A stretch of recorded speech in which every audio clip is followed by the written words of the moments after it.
Welcome back. NTSC Physics 2020-21 Haryana stage 1. Okay, तो first question क्या है आपके सामने? 5 आइडेंटिकल रेजिस्टेंसेस हैं, आपके देख रहे हैं ये आप. Resistance wire 1 ohm each are connected as shown in figure as clear line. If two similar wires are added as shown by dashed line, find the change in resistance between A and B. So we have two condition. आप जो ये dark line देख रहे हैं, this one 1 2 3 4 and 5. Suppose in initial situation these two dashed lines are not be there, then what would be happen? 1 ohm, this is 1 ohm, 1 ohm, 1 ohm and 1 ohm. So these all are connected in series. So in this condition RAB is nothing but 5 ohm. That's it, because all are connected in series. But now the second condition, if two similar wires are added, means जितना ये first wire है उतनी ही length का second wire यहाँ इन दो terminal को connect कर रहा है, यहाँ इन दो को कनेक्ट कर रहा है. सो नाउ अब आपको फोकस करना है इस पूरे कॉम्बिनेशन के ऊपर जो एक क्लोज पार्ट आपको दिख रहा है. Suppose I am giving the name here C, D, E and F. सो इस केस में क्या हो रहा है कि आपके पास 5 रेजिस्टेंस हैं, और जब भी 5 रेजिस्टेंस आते हैं मैं स्टूडेंट्स को कहता हूँ think about Wheatstone bridge. Yes, Wheatstone bridge principle. Okay, the combination of 5 resistances such that the bridge is, और ये कैसा ब्रिज है मालूम? It's a balanced Wheatstone bridge. Why? कैसे देखना है आपको? ध्यान दीजिएगा. D से F जो कनेक्ट कर रहा है, अदरवाइज टोटल 5 रेजिस्टेंस कौन से? CF, CD, DE, EF and FD. तो ये 5 रेजिस्टेंस का जो कॉम्बिनेशन होता है ये एक्चुअल में व्हीटस्टोन ब्रिज होता है.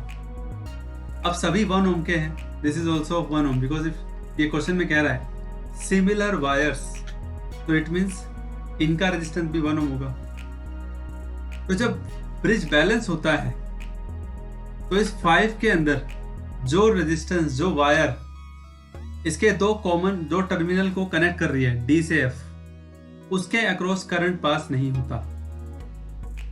This is one thing. आप बैलेंस व्हीटस्टोन ब्रिज जब पढ़ेंगे, ठीक है, प्लेलिस्ट में क्लियर है, 12th प्लेलिस्ट में आपको मिलेगा बैलेंस व्हीटस्टोन ब्रिज प्रिंसिपल. तो वहां से आपको मालूम हो जाएगा कि ये क्या है. जो बच्चे नहीं जानते उनके लिए कह रहा हूं. सो यहाँ पे DF के अक्रॉस करंट नहीं जाएगा, तो इसका मतलब it's act as a neutral. कुछ नहीं है यहाँ पे, इसके क्रॉस करंट जा ही नहीं रहा है. तो it means CD, DE these two are in series, CF, FE these two are in series. यानी कि DF का कोई रोल नहीं है. ओके, तो ऐसे केस में CD, DE दोनों सीरीज में. तो अगर हम इस सर्किट को दोबारा से रीड्रॉ करें तो दिस इज CD और DE both are connected in series, both are acting as series, so this will be 2 ohm.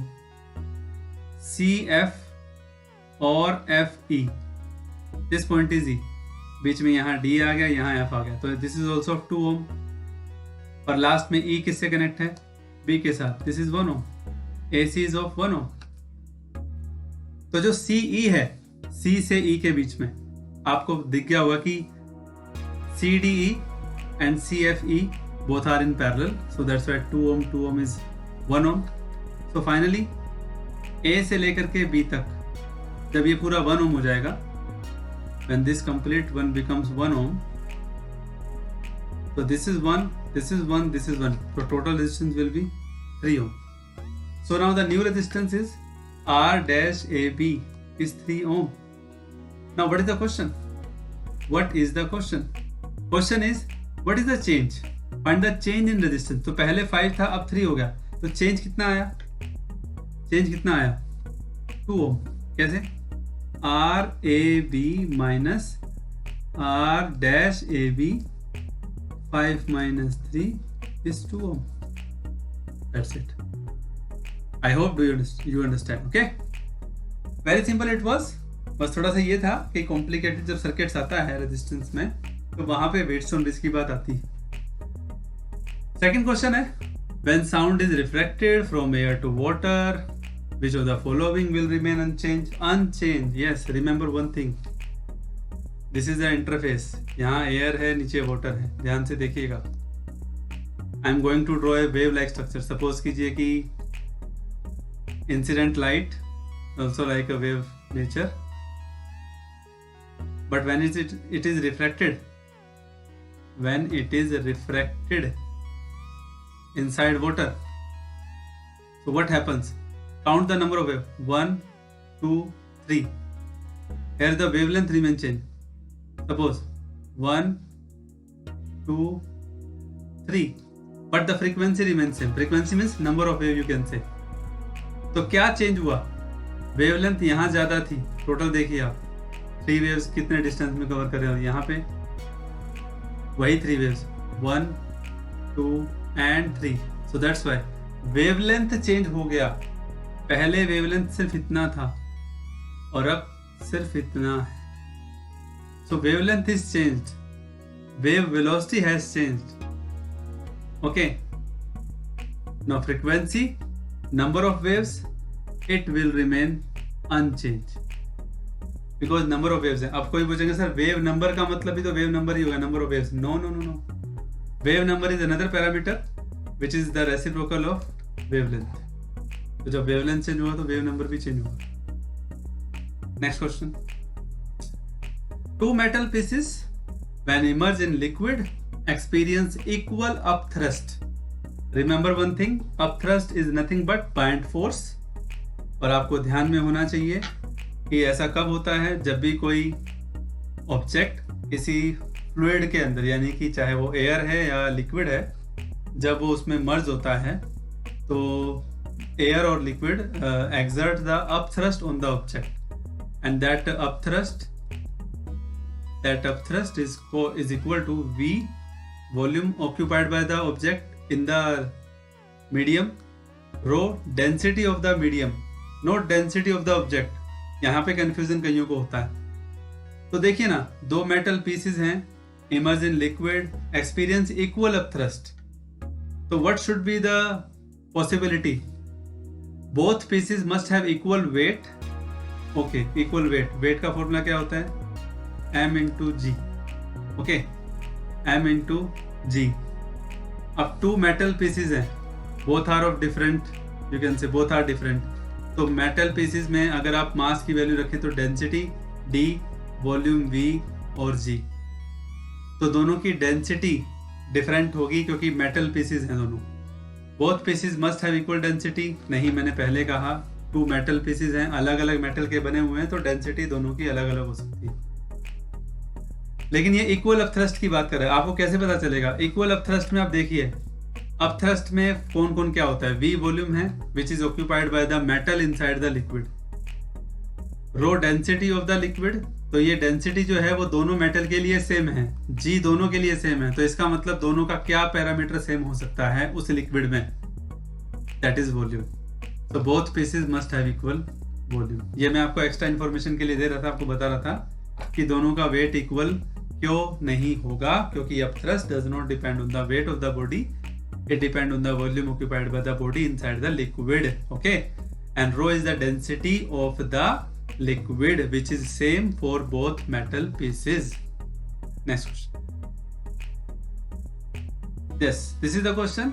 Which of the following curve best represent the variation in density of water with temperature? Please ध्यान से सुनिएगा, concept मैं आपको clear कर दूं.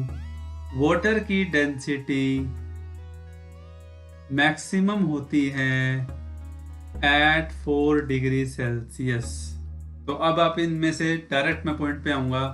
इन चारों graph में से आप देख लीजिए कि डेंसिटी वर्सेस जो है टेम्परेचर, ये ग्राफ है, ये वाई एक्सिस में डेंसिटी ही दे रखा है. ये मैं पहले बता देता हूँ आपको. ये भी डेंसिटी है दिस इज ऑल्सो डेंसिटी, और एक्स एक्सिस के अलोंग डिग्री सेल्सियस लिखा हुआ है ये। तो आप देख सकते हैं कि डेंसिटी मैक्सिमम कहाँ है। यहाँ 4 से स्टार्ट होकर 12 पे मैक्सिमम हो रहा है, नो।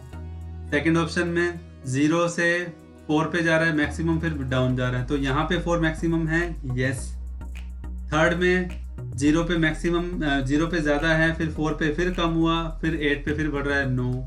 और फोर्थ में 4 से स्टार्ट हो रहा है, 8 पे मैक्सिमम दिखा रहा है, नहीं। तो मैंने पहले कहा एट 4 डिग्री सेल्सियस, तो the option is second, the correct option is second. Okay, I hope आपको समझ में आ रहा होगा। ये कुछ चीजें हैं, ध्यान रखिए इनको। ओके जी हाँ।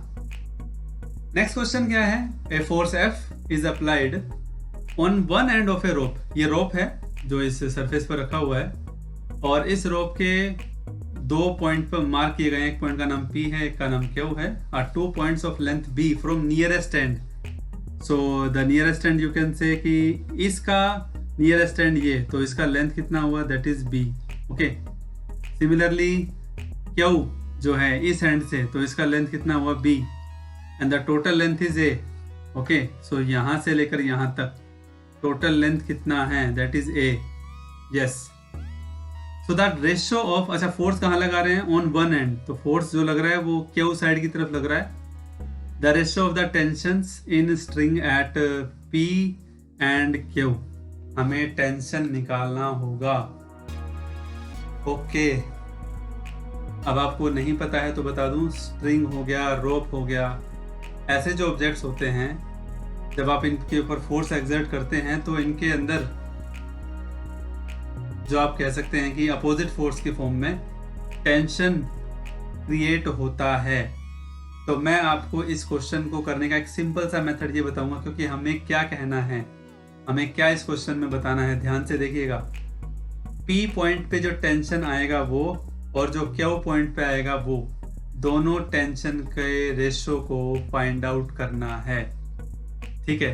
तो इसके लिए सबसे पहले, अच्छा हमें मास नहीं दे रखा, ये मैं आपको बता दूं, दोनों में एक्सेलरेशन सेम आएगा। अगर मैं इसको, एक आता है फ्री बॉडी डायग्राम FBD, तो अगर हम इसको फ्री बॉडी डायग्राम के हिसाब से देखें तो देख सकते हैं, तो ये B एंड है क्योंकि पूरी लेंथ है A, और मास डेंसिटी होगी सेम। तो अगर हमसे ये कहा जाए कि mass of complete rope, question में मेंशन नहीं है फिर भी बता रहा हूं, M। सो देयरफॉर मास पर यूनिट लेंथ कितना होगा रोप का, complete M/A per unit length. तो ऐसे में आप जो B लेंथ है उसका मास भी निकाल सकते हैं, ठीक है। तो अब सेपरेट बॉडी डायग्राम के हिसाब से हम एक काम करते हैं, इसको लेबलिंग अपनी तरफ से भी देते हैं, that is point R you can say, this point is S you can say. So now there are the 3 body you can consider, S, Q, P and PR। अब हमें टेंशन कहाँ निकालना है, Q के ऊपर और P के ऊपर जो टेंशन है उसका रेशो हमें निकालना है। तो आप सोच के देखिए कि जब फोर्स S एंड पे लग रहा है, तो S खींच रहा है, फोर्स F खींच रहा है S Q पार्ट को, Q के साथ अटैच है QP और PR, तो Q जो है इस बाकी पार्ट को भी खींच रहा है, क्योंकि साथ साथ जाएंगे ना, मैंने सेपरेट बॉडी डायग्राम के हिसाब से बताया आपको।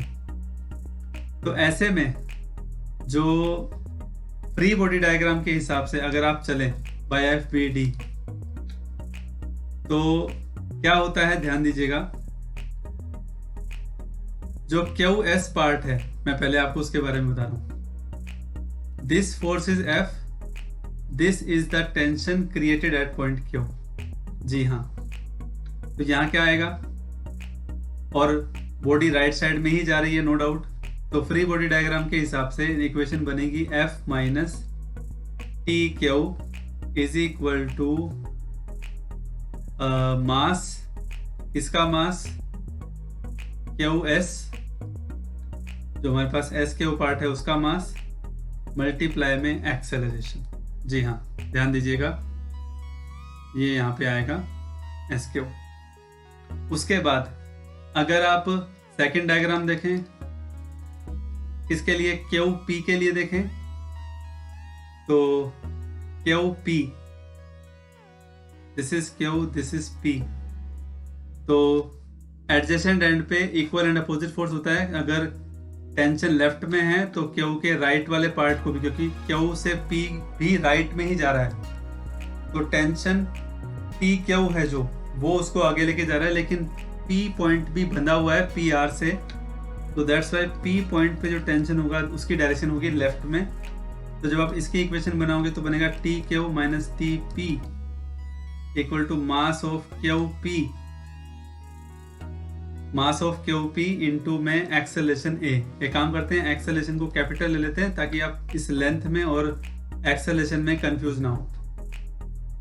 सिमिलरली जब आप पी आर पार्ट के ऊपर आएंगे, yes this part is P, this is R, अब आर के साथ कोई नहीं आगे, तो इसलिए पी पॉइंट पे जो टेंशन है वही उसको आगे लेके जा रहा है, तो उसकी इक्वेशन आएगी T Q mass of P R multiply ए।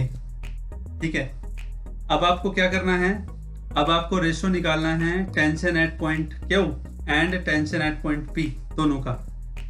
तो प्लीज ध्यान से देखिए, फ्री बॉडी डायग्राम के हिसाब से मैंने हर एक पार्ट की एक मैथमेटिकल इक्वेशन लिखी, इक्वेशन ऑफ मोशन को लिखा। अगर आप इन तीनों को ऐड करेंगे 1 2 3, तीनों को अगर आप ऐड करेंगे 1 + 2 + 3, ठीक है, बिल्कुल डिटेल में इसलिए बता रहा हूँ क्योंकि कुछ बच्चों को नहीं भी मालूम होता, तो इसीलिए डायरेक्ट बताने का अभी कोई फायदा नहीं है, इसीलिए मैं आपको एक्सप्लेन करके बता रहा हूँ। प्रैक्टिस हो जाती है तो फिर आप डायरेक्ट भी कर सकते हैं। ठीक है, डायरेक्ट में सिर्फ इतना होता है कि क्यू पॉइंट पे टेंशन निकाला, दोनों का मास उसमें टोटल आ जाएगा, दैट्स इट। पर अभी मैं उस बात पे नहीं जा रहा हूँ। तीनों को ऐड किया, T Q minus plus minus P T, ये टी पी आएगा, not Q, sorry it's point P, यहाँ पे पी पॉइंट है पी जी। तो तीनों को करोगे ऐड, आप तीनों इक्वेशन को ऐड करोगे तो सब कैंसिल हो जाएगा। F S Q Q P P R, तीनों का मास ऐड करोगे तो टोटल मास एम आ जाएगा, उससे कोई खास फर्क पड़ा नहीं। आप कहेंगे सर वो तो उतना ही आ गया, बिल्कुल ठीक बात है, आपको लगेगा, लेकिन ऐसा करने से अब आप देखिए, चलिए कोई इक्वेशन फोर्थ है, पी पॉइंट पे टेंशन आपके पास आ गया by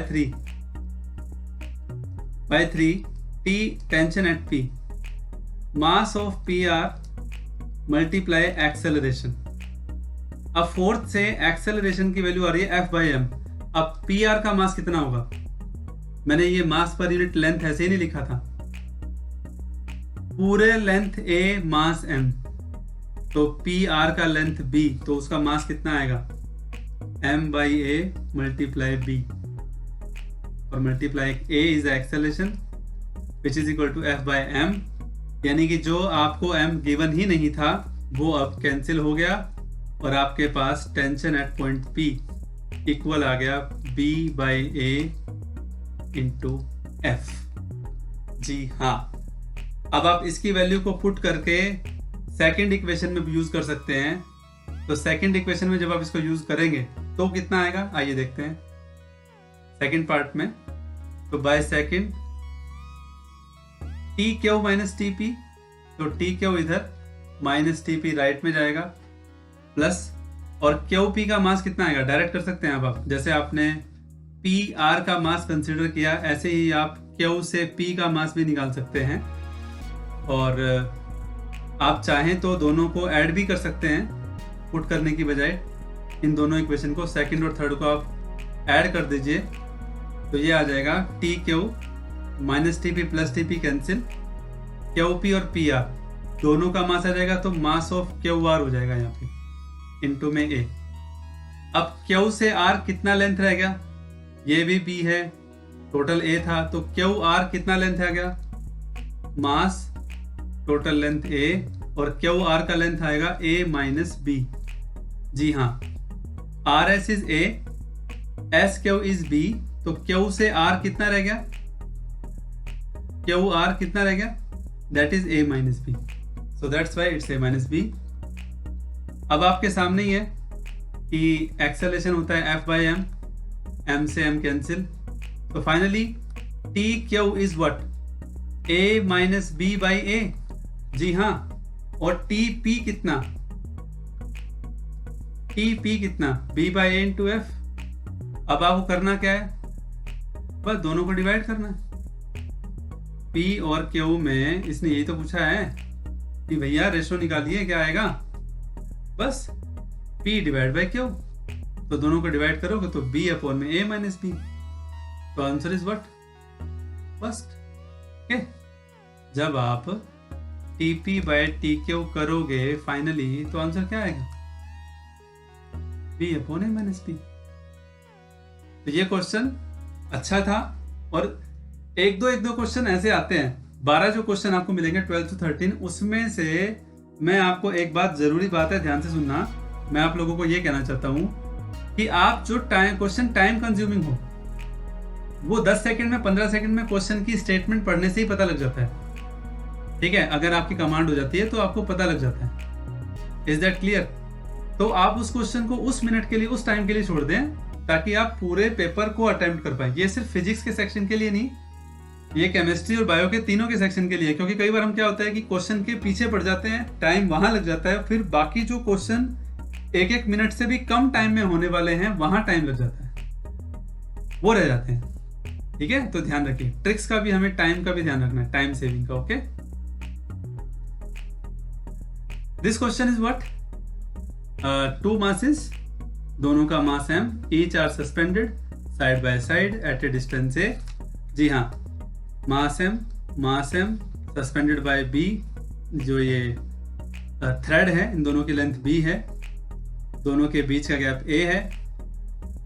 if alpha is the angle that thread make with vertical, कब, मतलब इनिशियल सिचुएशन तो ये है, लेकिन कब, ड्यू टू अट्रैक्शन, यानी कि m और m एक दूसरे को अट्रैक्ट करेंगे। अट्रैक्ट करने के बाद इस थ्रेड की पोजीशन ये हो जाएगी, सेकंड वाले की ये हो जाएगी, ये एंगल भी अल्फा है। तो ये पूछ रहा है कि बताइए अल्फा कितना होगा, और कहां आकर के रुक गए, सी डिस्टेंस पर आकर के ये रुक गए। जी हाँ, तो अब क्या होगा, प्लीज ध्यान से सुनिए, ये भी कैलकुलेटिव क्वेश्चन है ना। तो मैंने पहले कहा टोटल 12-13 में से आपको 3 से 4-5 क्वेश्चन ऐसे जरूर मिलते हैं, लेकिन आप उनको भी करिए। लेकिन पहले जो 8 क्वेश्चन 8 मिनट से भी कम टाइम में होने वाले हैं, 5 मिनट में, वो हो जाएंगे जल्दी। Okay, so the point is what, कैसे क्वेश्चन ये होगा, आइए देखते हैं।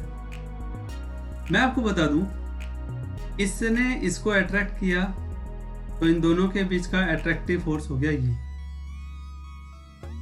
स्टार्टिंग में गैप कितना था, a, तो ऐसे में जो फोर्स आएगा ग्रेविटेशनल फोर्स ही है, Gm1m2 बाई आर स्क्वायर, तो Gm2 बाई a स्क्वायर, जो एक तरीके की बात मैं आपको बता रहा हूं फिलहाल के लिए। लेकिन अट्रैक्शन होने के बाद ये जो गैप इनके बीच में आया कि c डिस्टेंस पे, तो ये होती है इक्विलिब्रियम पोजीशन। जी हाँ, जहां पर अब इसने अल्फा एंगल बनाया और ये रुक गया आके, तो ये इक्विलिब्रियम पोजीशन होती है। अब ऐसा करने पे टेंशन जो है, टेंशन तो पहले भी था, लेकिन अब जो टेंशन है जो थ्रेड में आ रहा है, अब वो टेंशन के कंपोनेंट आपको देखने को मिलेगी, क्योंकि अब सिचुएशन इक्विलिब्रियम की आ गई। ड्यू टू अट्रैक्शन दोनों एक दूसरे की तरफ अट्रैक्ट हुए, अट्रैक्ट होने के बाद दोनों इस पोजीशन में आके रुक गए, इक्विलिब्रियम की पोजीशन आपके पास आ गई, दोनों के बीच का गैप c हो गया। So now what is the angle alpha, this have to be find out. सो अब T टेंशन है, कंपोनेंट में ब्रेक करना पड़ेगा, बिल्कुल सही बात है। Equilibrium position, free body diagram, ये बॉडी का वेट mg, ये टेंशन T। अब ये टेंशन T है, तो मैं एक बात आपको और बता दूं कि ये एंगल अल्फा है, तो ये एंगल भी अल्फा है, this angle is also alpha, and this is what, this is T cos alpha. Okay, तो यहाँ पे जो कंपोनेंट आएगा वो क्या आएगा, T sin अल्फा। क्लियर है? तो अब नोट करने की बात क्या है कि इस पोजीशन के ऊपर, जी हाँ ध्यान से सुनिएगा, इस पोजीशन के ऊपर इक्विलिब्रियम आ गया। कौन सा और कैसा इक्विलिब्रियम, कि T cos अल्फा तो बैलेंस कर रहा है बॉडी के वेट को, T cos alpha vertically upward, mg weight downward, T sin alpha acting towards left, and force of attraction towards right, which is balancing. Is that clear? तो अब आप दोनों को करेंगे डिवाइड. अब डिस्टेंस क्या लेंगे, ये तो इनिशियल कंडीशन थी, लेकिन जब इक्विलिब्रियम की पोजीशन आ जाएगी उस दौरान उन दोनों के बीच का गैप कितना रह गया, c. सो डिस्टेंस कितना लेंगे आप इक्विलिब्रियम पोजीशन पे, c स्क्वायर gm1 m2/r² होता है ना standard formula of gravitational force. तो ये आ जाएगा gm²/c². Okay, so t sin alpha equal to f, दोनों को करें divide. This is 1, this is 2 divided by 1 tangent alpha f by m into g. What is f? gm² divided by c² into में mg, m से m cancel. So alpha is equal to tangent inverse gm by c² g या mg by c² g. So what is the option? Option second is correct. जी हाँ, ठीक है. तो ध्यान रखिएगा इस बात का कि इक्विलिब्रियम पोजीशन पे ये कहाँ हो रहा है, इन इक्विलिब्रियम पोजीशन. ठीक है, gravitational force of attraction component जो है इसमें ब्रेक करना आपको आना चाहिए. आई होप कि आज आपको जो भी मैंने ये क्वेश्चन बताए हैं आपको समझ में भी आए होंगे. तो अब हम नेक्स्ट वीडियो में अपने इस टॉपिक को, इस पेपर के क्वेश्चंस जो आए हैं फिजिक्स में उसको कंप्लीट करेंगे, और जो ट्रिक्स मैंने आपको बताई हैं आई होप कि वो भी आपको समझ में आए होंगे. Thank you very much.